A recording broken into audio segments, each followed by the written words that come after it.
Salut, je suis Mathieu Stéphanie et je vous présente Génération Do It Yourself. L'idée de ce podcast est de décortiquer le succès de sportifs, d'entrepreneurs ou d'artistes. À travers des discussions sans filtre, je cherche à découvrir leur parcours, leurs outils et de comprendre leur mode de pensée et leur organisation.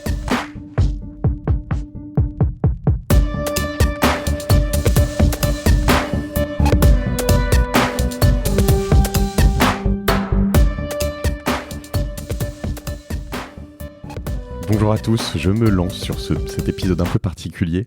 Je vous propose aujourd'hui un hors-série puisque je suis tout seul derrière un seul micro pour vous parler podcast et vous parler des podcasts en particulier que j'écoute, que ce soit des podcasts français, des podcasts un peu généralistes ou plus spécialisés et éventuellement des podcasts étrangers, plutôt anglais, anglophones, américains. Voilà, donc ce sera pas hyper construit, même si j'essaye de vous donner quelque chose de bien fait, mais je me laisserai divaguer s'il le faut. Voilà, donc je finirai aussi cet épisode sur quelques recommandations pour ceux qui veulent éventuellement lancer leur podcast, qui cherchent quel matériel il faut acheter, qui veulent comprendre quelle est l'économie derrière le podcast, toutes les questions qu'on me pose assez fréquemment, et je serais ravi d'en parler ou voilà, d'aller plus loin par ailleurs sur LinkedIn, sur Instagram, sur Twitter, un peu partout, par mail directement.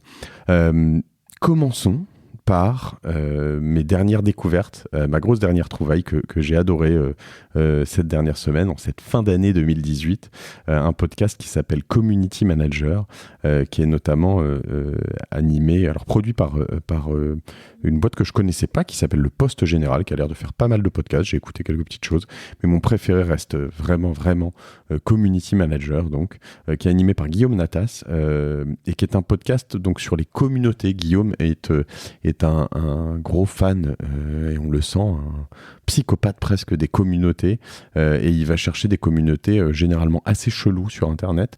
Il va rentrer dans le détail et on découvre en fait plein de choses.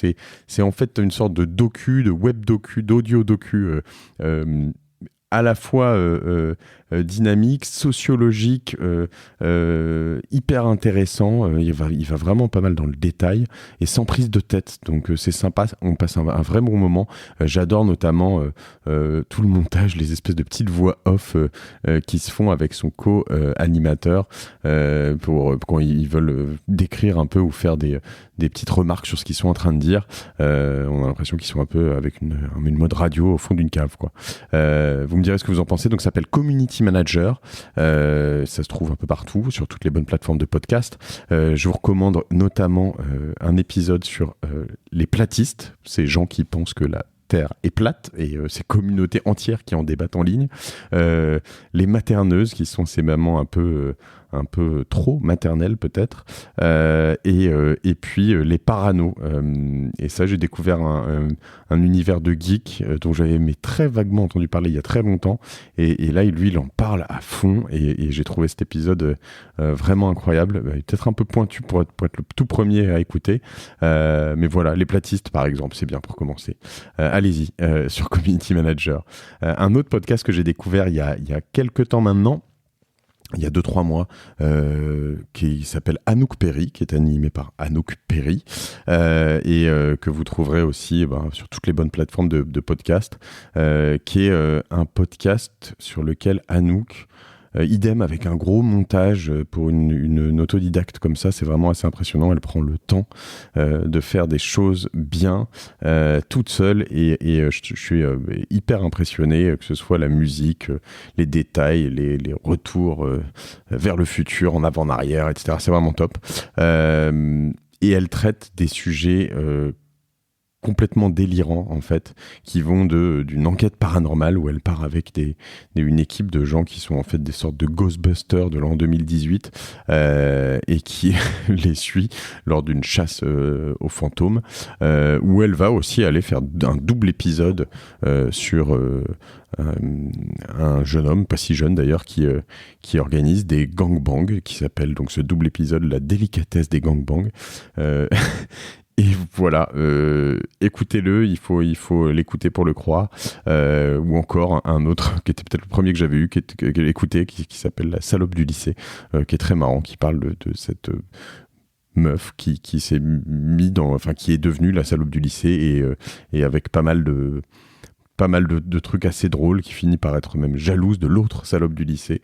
Enfin voilà, je vous recommande vivement de tester ça.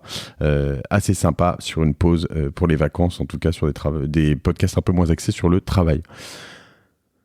Alors, un autre podcast, je vais pas vous mentir, je l'ai pas complètement découvert. J'ai rencontré Clémentine Gallet à plusieurs reprises, qui est la productrice et animatrice de Bliss Stories, qui est le podcast décomplexé des témoignages des grossesses et des accouchements. Donc, je ne suis pas exactement dans la cible, même si j'ai moi-même des enfants, je n'ai pas eu de grossesse ni d'accouchement directement. Mais c'est un carton de ouf et je pense que toutes les auditrices et auditeurs qui aiment bien cette approche, qui veulent découvrir un peu la parentalité ou voir un peu ce que d'autres ont vécu, ça va probablement un peu moins loin que les materneuses de Community Manager. Et c'est un des gros cartons, avec aussi Anouk Perry, qui sont deux des très gros podcasts de l'année sortis. Donc voilà. Allez-y, Bliss Stories de Clémentine Gallet. Un autre podcast sympa que j'ai découvert récemment s'appelle La Leçon de Pauline Grisoni, qui m'a fait l'honneur de m'inviter d'ailleurs pour parler d'un de mes échecs, un de mes nombreux échecs. C'est difficile à trouver d'ailleurs. Donc j'ai eu droit à mon épisode. L'idée, c'est vraiment de faire parler des personnes autour d'un de leurs échecs, de voir comment ils ont réagi, qu'est-ce qu'ils ont appris. Voilà, donc un très bon podcast. Il n'y en a pas assez, Pauline, il faut que tu en fasses plus. Mais c'est le cas aussi de beaucoup d'autres, hein. Community Manager, j'aimerais bien qu'il y en ait un par semaine, je crois que c'est un seul par mois, mais voilà, donc en tout cas la leçon, c'est vraiment très très cool, bien animé, c'est très frais et puis on en tire beaucoup de leçons finalement, donc c'est très bien. Dans les tout récents podcasts, dans un univers beaucoup plus proche que les autres de Génération Do It Yourself, je vous recommande le podcast d'Ilan Abeacera, qui était mon invité numéro 2, je dirais, ou 3. Ilan, qui est lui basé à New York et qui a lancé son podcast qui s'appelle We Are New York, et qui est vraiment du parcours d'entrepreneurs aussi, principalement des gens qui habitent aux États-Unis. Et j'ai vraiment adoré, je lui ai dit, le premier épisode avec Jonathan Benamou de People Doc. Donc je compte bien l'inviter d'ailleurs, donc vous n'êtes pas obligé de l'écouter chez Ilan, mais si je déconne, écoutez-le chez lui, vous pourrez comparer. Et voilà, un très bon très bon podcast, et je suis certain qu'on pourra faire plein de choses ensemble, donc c'est très cool. Longue vie à We Are New York, écoutez-le, il y a plein d'autres choses, et on est aussi sur des univers un tout petit peu différents. Il a fait aussi un épisode très intéressant avec le patron de l'intelligence artificielle de Facebook, et vraiment je vous recommande aussi cet épisode qui est un peu différent, moins sur un parcours d'entrepreneur, mais sur un parcours de quelqu'un qui qui est un universitaire, Yann Lequin de chez Facebook, je cherchais son nom en vous parlant. Voilà, vraiment très cool. J'ai plein d'autres, donc si vous tapez vous allez chercher sur mon Medium, vous tapez meilleur podcast sur Google, j'ai quelques articles que j'ai déjà postés avec d'autres podcasts, donc il y en a vraiment plein que j'ai recommandé cette année, donc ça va évidemment, je sais pas, des très grands podcasts, le Rendez-vous Tech, La Poudre, voilà, Nouvelle École ou Nouvel Esprit Public de Philippe Meyer, jusqu'à des podcasts moins connus dont je parle ici, mais surtout peut-être d'autres. Allez-y, regardez sur Medium, sur Google, les meilleurs podcasts français, Mathieu Stéphanie, vous trouverez. Et il y a plein de ressources. Sur des problématiques un peu plus autour du développement durable, je vous propose 3 podcasts qui font vraiment référence en France. Vous avez en particulier Réel d'Estelle Abou, qui est vraiment un podcast top, et pareil, moi je dis à Estelle, il faut que tu fasses plus de podcasts et plus d'épisodes, parce que vraiment c'est passionnant ce que tu fais, et ça va d'invités très connus à des gens nettement moins connus sur des sujets très larges, de développement durable, d'éco-responsabilité, ça peut être Jacques Attali, ça peut être pas mal de monde qui vient sur son podcast, et voilà, on retrouve les mêmes typologies de recherche sur 2 autres podcasts dont je veux vous parler aussi absolument. C'est Julien Devorex et son podcast Sismique, qui est vraiment pareil, une référence dans cet univers, assez radical aussi dans l'approche et dans les typologies d'invités. Et voilà, on est sur des recherches d'invités qui vont vous parler du monde tel qu'il vient. Pas toujours hyper optimiste, Julien le dit lui-même, mais voilà, et du fait qu'il faut un peu se bouger les fesses, parce que sinon on va prendre un carton assez rapidement. Et puis dans une approche peut-être un petit peu plus, on va dire optimiste, tu m'excuseras Julien, mais c'est vrai que c'est quand même intéressant Sismique, c'est même très intéressant, mais c'est un podcast qui sert à nous rendre compte de pas mal de choses. On a Impact Positif, sinon, de Sylvia Amicone, et je salue au passage Julien Laurent qui l'aide à produire ça chez TF1, qui est un super podcast dont les invités sont très inspirants et chez qui aussi je compte aller piquer quelques personnes pour les inviter sur Génération Do It Yourself. Pour finir sur les podcasts français dont je voulais vous parler, il y en a 2 sur des problématiques un peu plus pro. Growth Makers, qui est un podcast de Gabriel Gourovitch, que j'ai eu la chance de croiser très récemment. Je suis très très fan pour les geeks du marketing version startup. Il invite ce qu'on appelle les CMOs, donc Chief Marketing Officers de beaucoup de boîtes françaises, Spendesk, Conto, certaines qu'on a eues sur Génération Do It Yourself, d'autres non, peut-être des Uber, des gens vraiment des mastodontes et des gens qui vont expliquer comment ils gèrent ou ils génèrent de la croissance à une vitesse incroyable, quels outils, quels investissements, quelles équipes, c'est vraiment vraiment top, bravo Gabriel. Et j'ai un autre Gabriel qui a un podcast dans un univers à la fois très différent et à la fois très proche, Gabriel Santo de la French Touch, et qui est lui alors plus axé produit, design et expérience utilisateur, et qui va inviter des personnes qui sont donc plus axés produits, donc potentiellement dans les mêmes typologies de boîtes, souvent Spendesk, j'en ai parlé tout à l'heure, ça peut être du Payfit, ça va être pas mal de gens, et comment on design un produit pour qu'il puisse générer beaucoup de trafic, beaucoup de croissance, comment on voit les choses, quelles sont les tendances actuelles, etc. Donc un super podcast, la French Touch et Growth Makers, voilà, à ajouter. Tout ça, je le redis, est bien mis sur les notes de l'épisode ou sur Medium. Après, pour finir, j'ai quelques podcasts américains que j'adore et que j'écoute, qui sont vraiment, eux, on va dire, la genèse de Génération Do It Yourself, puisque c'était vraiment à l'époque tout ce que j'écoutais de 2013 à 2017, 2018 et encore évidemment aujourd'hui. Donc évidemment, au-delà de tout ce dont j'ai déjà parlé ou déjà traité dans différents posts, on va parler de Tim Ferriss et de James Altucher en particulier. Il y a vraiment quelques podcasts qui sont fantastiques, certains qui sont créés par d'ailleurs des boîtes qui sont l'équivalent de Radio France aux États-Unis, sur des approches un peu business. Là, je voudrais parler notamment de How I Built This, qui est vraiment une référence.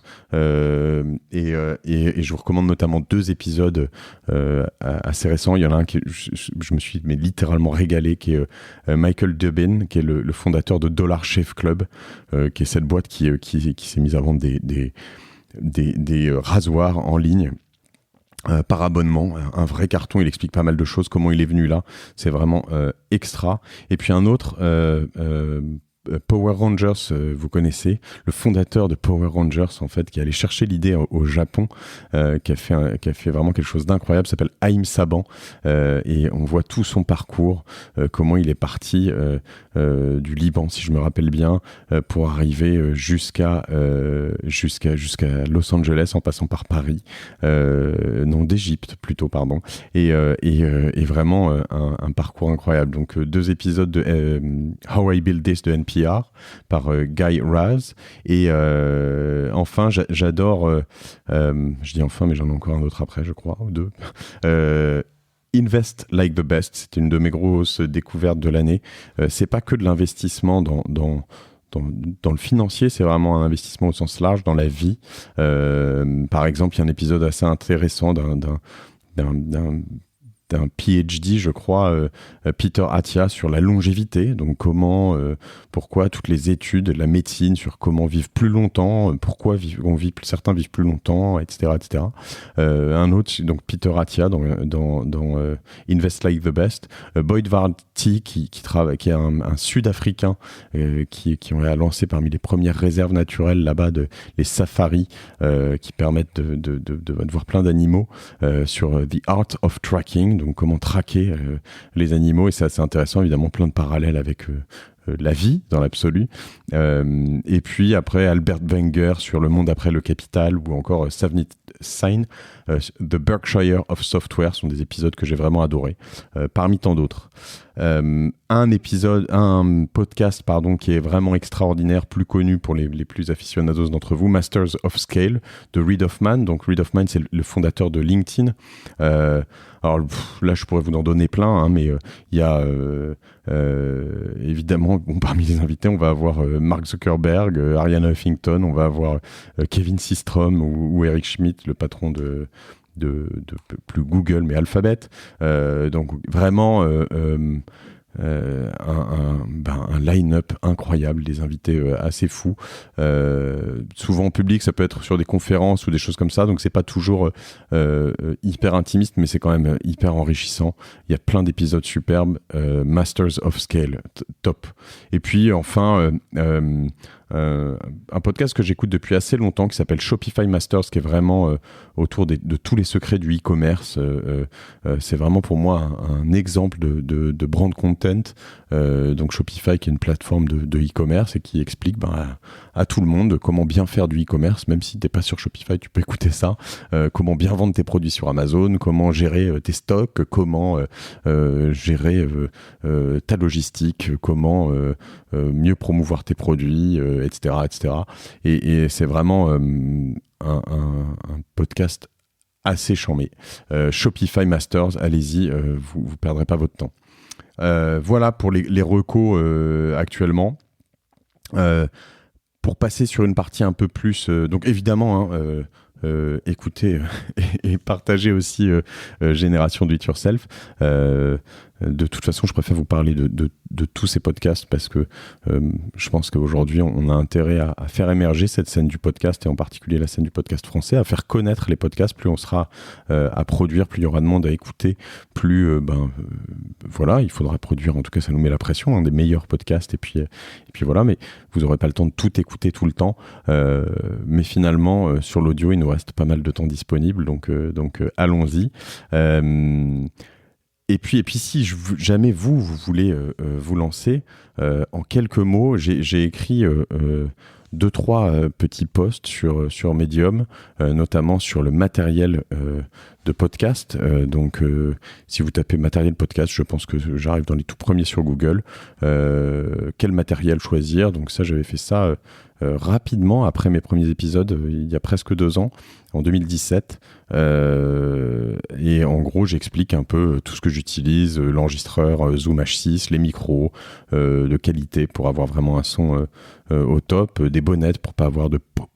Ouais, là, ça n'ira pas puisque j'ai une bonnette, évidemment, les câbles, et puis voilà, les pieds éventuellement. J'ai changé quelques petites choses, mais dans l'absolu, vraiment, c'est toujours la même chose. Donc, un matériel au top. Et puis après, j'ai écrit aussi un autre post sur plus la manière de produire, lancer son podcast avec les moyens du bord. L'idée, c'est de se dire qu'aujourd'hui, l'avantage du podcast par rapport à plein d'autres médiums, c'est que, notamment, je pense à la vidéo, évidemment, c'est potentiellement assez peu cher, plus accessible. Que ce soit en matériel, que ce soit en production, en post-production, en fait, c'est beaucoup plus simple. On me demande assez souvent pourquoi je fais pas de vidéo de Génération Do It Yourself. En fait, j'ai poussé un peu la production à l'extrême avec ce podcast en me disant je veux plutôt en faire plus que de les travailler jusqu'au dernier détail. Je privilégie vraiment le fond sur la forme.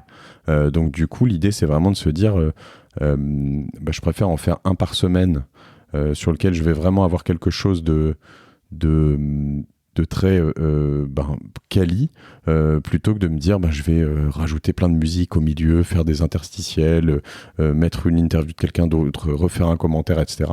Comme c'est du podcast très long que je produis, évidemment, si je dois réécouter et produire sur 1h15, 1h30, ça me prend une journée en fait. Donc voilà, aujourd'hui, il y a pas mal de choses à faire autour de tout ça. J'ai vraiment poussé tout ça à l'extrême en utilisant des logiciels hyper bien. Je pense notamment à Auphonic, qui est vraiment quelque chose assez top. Comment enregistrer, comment monter l'intro, où est-ce qu'on peut trouver les musiques, comment montrer la sortie, comment connecter son SoundCloud ou à iTunes par exemple, parce que iTunes c'est vraiment là où toutes les écoutes se font. Voilà, tout est expliqué sur ce post et vraiment il y a un peu de contenu qui vous permettra, si vous voulez vous lancer, d'aller un peu plus vite. J'aurais adoré avoir ça, moi, il y a 2 ans. Donc, j'espère que si vous voulez y aller, vous pourrez en profiter. Voilà. Pour finir, j'ai aussi pas mal de questions sur pourquoi faire un podcast, finalement. Aujourd'hui, de manière très, très égoïste, pourquoi faire un podcast comme Génération Do It Yourself ? Déjà parce que moi, ça me permet de rencontrer des gens incroyables. Si vous remontez un peu les invités que j'ai pu avoir, au-delà de certaines personnalités très connues, il y a aussi des gens qui étaient moins connus ou que moi je connaissais pas du tout, qu'on m'a recommandé, que certains d'entre vous m'ont recommandé. Et du coup, je vais rencontrer des gens, je vais faire des Chanty par exemple, de Chanty Biscuit qui va sortir bientôt. C'est une rencontre vraiment, vraiment top. Catherine Painvin, que je connaissais pas du tout et qu'on m'a recommandé.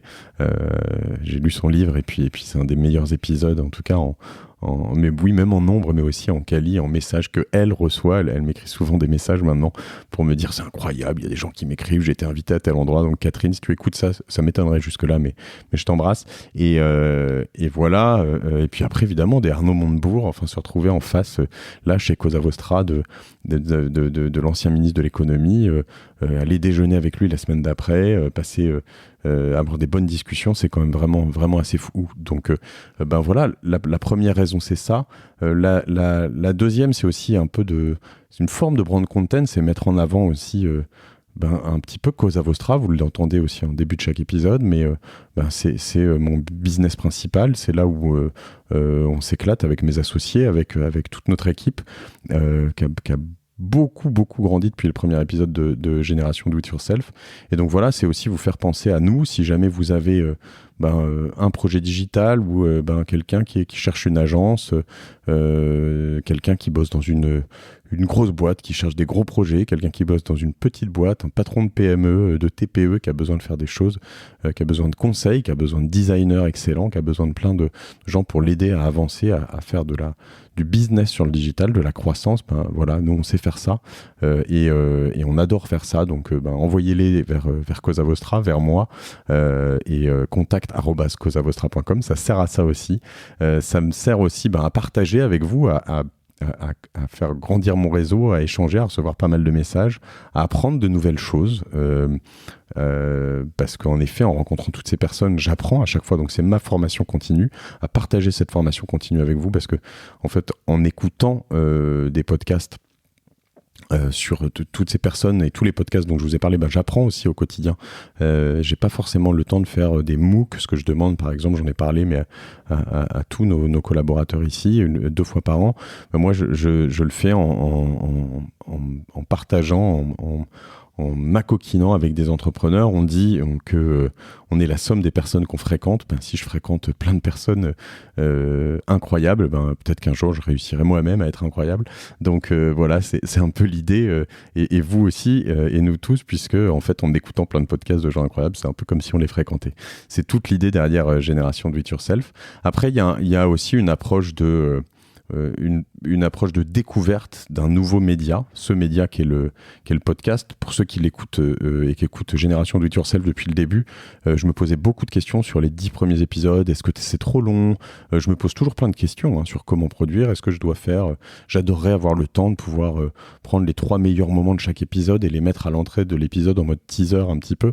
Mais ça demande du temps et honnêtement, c'est très compliqué. Et du coup, voilà. Mais donc j'ai envie de progresser encore. J'ai envie de me dire oui, tiens, en fait, les épisodes longs maintenant, ça plaît à beaucoup de monde. Je me pose des questions sur est-ce que je parle trop, est-ce que je parle pas trop. J'ai certaines personnes qui trouvent que je parle trop, d'autres qui me disent que non. Moi, je considère que je suis pas journaliste, donc l'idée c'est une discussion de pair à pair. Donc en fait, j'ai envie de donner mon avis, mais c'est pas forcément apprécié par tout le monde. Donc voilà, il faut poser ces questions. Vous pouvez me dire d'ailleurs ce que vous en pensez en m'envoyant des messages. Et puis après aussi potentiellement découvrir ce nouveau médium. Ça veut dire quoi ? Ça veut dire aussi potentiellement le faire sponsoriser, voir un peu les modèles économiques qui existent autour. Certains d'entre vous ont pu entendre que parfois dans l'année, j'avais eu des sponsors comme Petit Bambou, l'appli de méditation, après des sponsors comme Livy, qui est une appli qui vous permet de faire de la téléconsultation.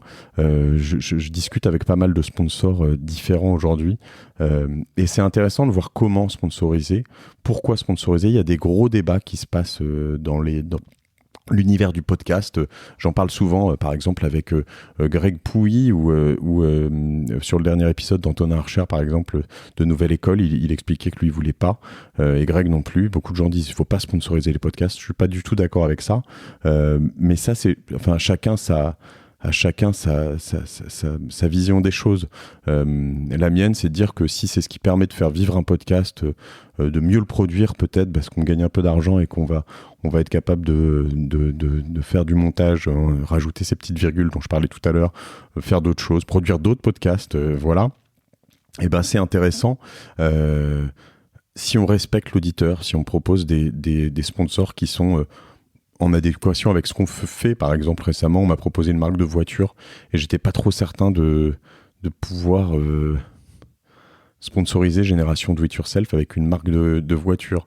Idem, on m'a proposé une banque et c'est pas si simple de sponsoriser avec une banque traditionnelle. En revanche, si on est sur quelque chose de très innovant dans l'assurance, la banque, les services aux entreprises, et que ça correspond un peu plus à ce que je fais ou à ce que j'utilise au quotidien, des produits que je peux tester, des services que je peux tester, j'ai pas trop de soucis à faire une petite pastille découverte d'1 minute au début d'épisode. J'en écoute beaucoup de podcasts, je vous le disais, notamment de podcasts américains qui sont souvent sponsorisés. Et qu'est-ce qui se passe si le sponsor est intéressant, je l'écoute. S'il n'est pas intéressant, je le zappe. Donc voilà. Et généralement, ils sont intéressants parce que les types qui font et les femmes qui font ces podcasts sont souvent plutôt bien expérimentés, assez smart, et ils savent qu'ils n'ont pas intérêt à pourrir l'expérience. D'ailleurs, j'ai testé en contactant un ou deux gros podcasteurs américains pour des marques, des clients Cosa Vostra, notamment une marque de montres suisse, et ils m'ont dit non, ça ne nous intéresse pas, c'est pas dans notre ligne, quoi. Alors qu'ils savaient même pas de qui je parlais. Voilà, donc c'est intéressant. J'essaye de vendre, et eux font ça aussi, de vendre ça à un prix assez premium parce que c'est un vrai endorsement, une recommandation qu'on fait puisqu'on choisit aussi les partenaires qu'on a. Donc voilà, si vous avez des idées, des marques pour sponsoriser Génération Do It Yourself ou d'autres podcasts aussi, puisque je commence à avoir un gros réseau de podcasteurs autour de moi, n'hésitez pas à me contacter là-dessus et puis on en parlera avec plaisir. Voilà, j'ai plein d'autres, je pourrais parler des heures de podcast, plein d'autres recommandations, plein d'autres choses à voir, mais je pense que c'est déjà pas mal pour finir cette année 2018 voilà, avec vous, à vos côtés. En 2019, j'essaierai d'avoir, je le sais, plus de femmes, plus de sportifs, plus d'artistes, différentes typologies de personnes. Là, j'ai une série qui arrive qui va être toujours il se trouve que c'est la loi des séries. Moi, il va y avoir pas mal de finances et de finances personnelles et de financement de start-up. Donc voilà, c'est des épisodes un peu à part, mais il n'y aura pas que ça. J'ai plein de choses super chouettes qui arrivent, plein d'invités incroyables. J'espère que ça vous plaira. Faites-moi des retours. Partagez ce podcast, je vous le demande souvent de bien le noter aussi un peu partout, mais c'est important. Aidez-moi à trouver des sponsors, à trouver des clients pour Cosa Vostra, et voilà, en 2019, on va faire une super année, même si la fin 2018 s'annonce un peu rude, j'ai l'impression, quand je regarde tout ce que j'ai vu sur la newsletter de Marc Fiorentino et Time to Sign Off que j'ai eu cette année. J'ai l'impression que les marchés, il y a des replis, des choses, on verra où cette année nous mène. Je vous souhaite à tous une très bonne année avec Génération Do It Yourself pour ceux qui l'écoutent en ce moment. Ceux qui l'écouteront plus tard, je vous souhaite une bonne semaine, une bonne journée et une bonne continuation. À très bientôt et merci de votre écoute et de votre fidélité à tous. Salut!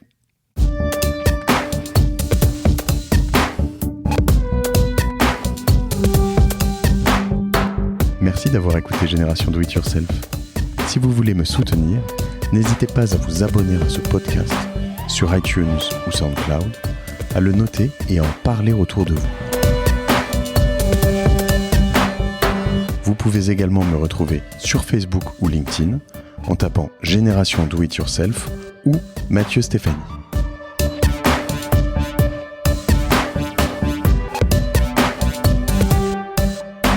Merci à Cosa Vostra pour la production de ce podcast. L'habillage musical est issu du morceau Night Owl de l'artiste Broke for Free.